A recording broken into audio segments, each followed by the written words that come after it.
Hey guys, it's Kiwi KC and welcome back to my channel. And so this video, the topic of discussion you should have already seen in the headlines is my first base experience. So again, this was back in 2006, but it was very insightful, very eventful. So let's just get right into it. So my first base in the United States Air Force was to Lajes Field Air Base, and that's in Portugal. And so I remember when I first was notified that that's where I was going. I was in tech school at K.E.Y Air Force Base, and I remember the prior enlisted were the members who had already been in the military and they were cross-training into another job. They were telling me that I was going to South America.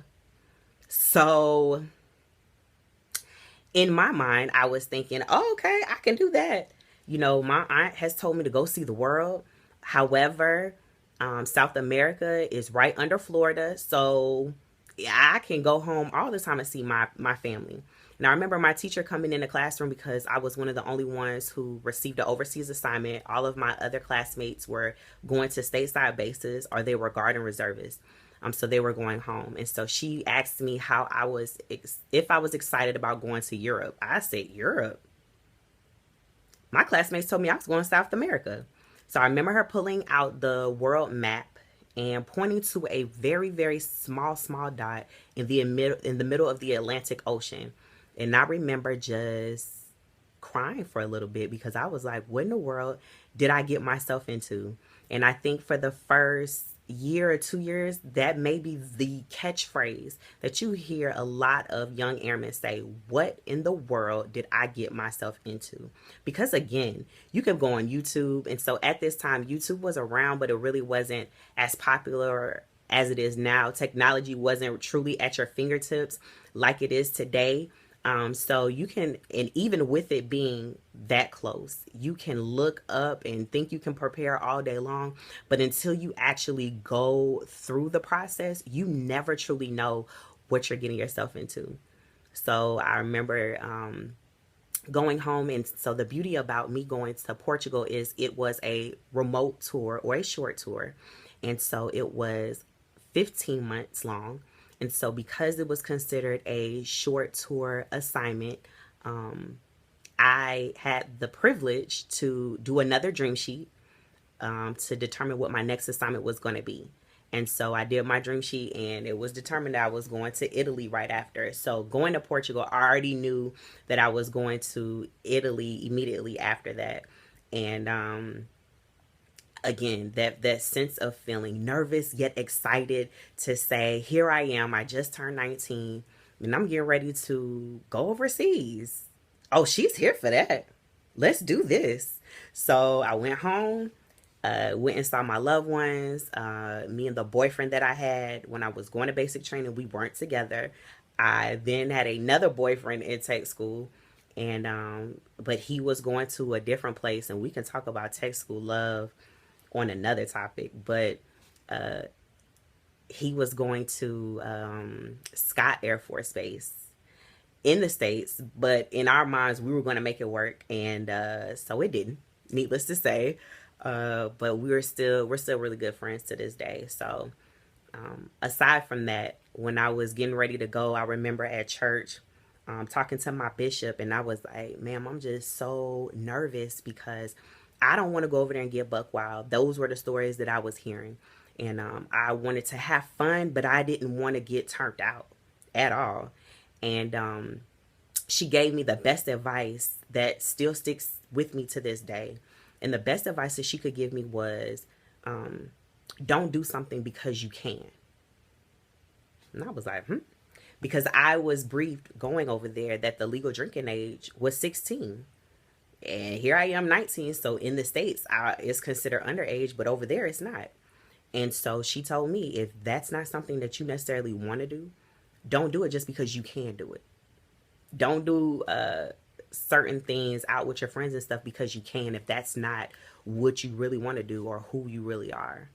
And so anytime I've been faced with a choice, that has been my conscious question that I ask myself is this something that I want to do because I can or because I want to do it?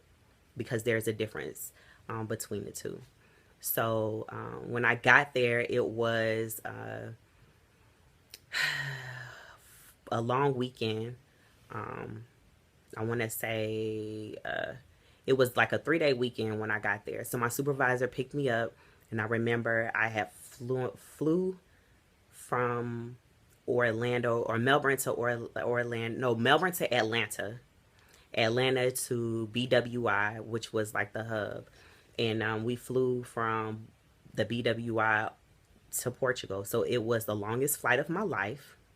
It was over 9 hours. And when I got to Portugal, we didn't fly straight there. I didn't fly straight there. I flew to, I actually got stuck in Baltimore.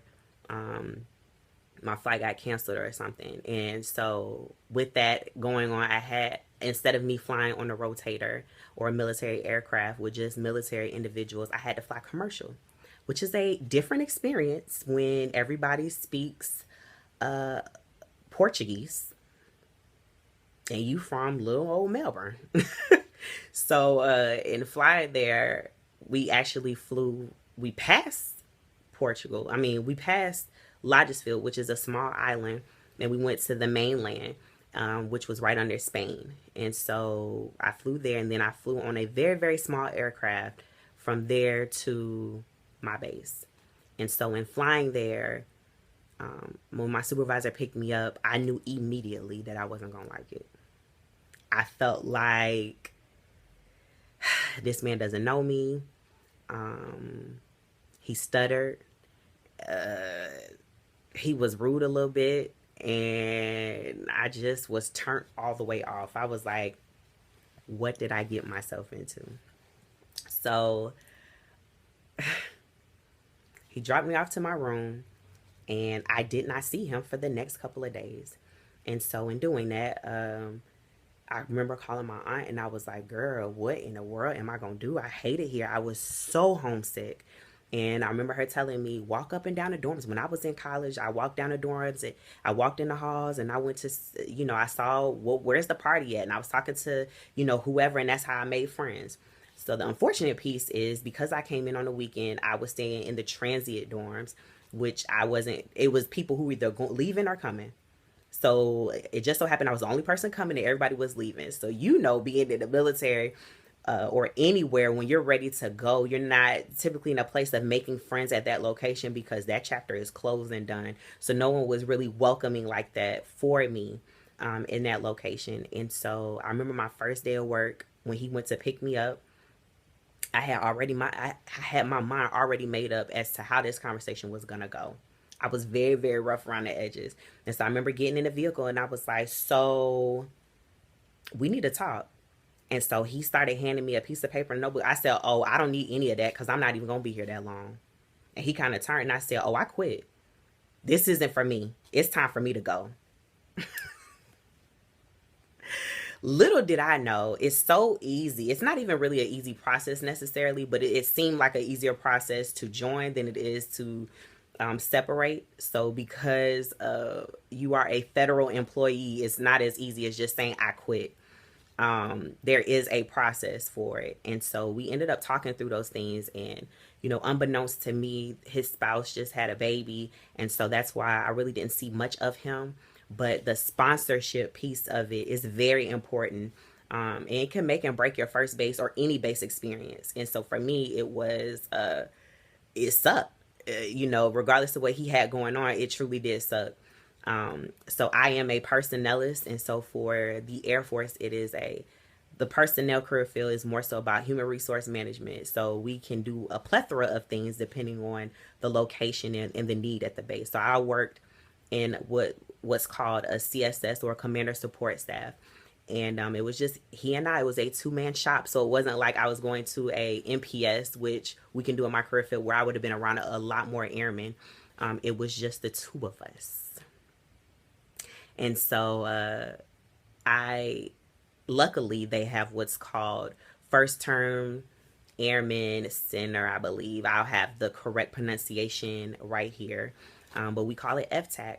And during that process is where I met some close friends that I still keep in touch with, maybe one or two here and there. But we had a bond where I was like, finally, it was someone who was closer to my age, who could relate, who also was homesick, and it began to get easier, so to speak. My time went by fast. It felt very slow while I was going through it because the base was very small. There was only really two dorms for the airmen. It was, to me, it was more family oriented. And it wasn't dependent restricted, meaning you couldn't bring your families at the time. But now it is, there's so many things that have changed now. My overall experience, it went from being homesick to this was a way of life. And I don't have any regrets about it because even though I went across the country and into a different country, into a different region, those experiences allowed me to now be at a place where I feel like I can be anywhere by myself and just easily adapt. And even though my first day, it didn't come the way that I wanted to, it wasn't that I didn't have support. So I did have support. So let's go down memory lane. In the comment section, let me know about your first base experience. If you're going through it now, or if you have any questions. So again, even if you are going to Lajes Field as your first base, that was 10 years ago for me. So many things have changed. It's now a 12-month tour versus a 15-month tour. So that's just one of many things that have changed.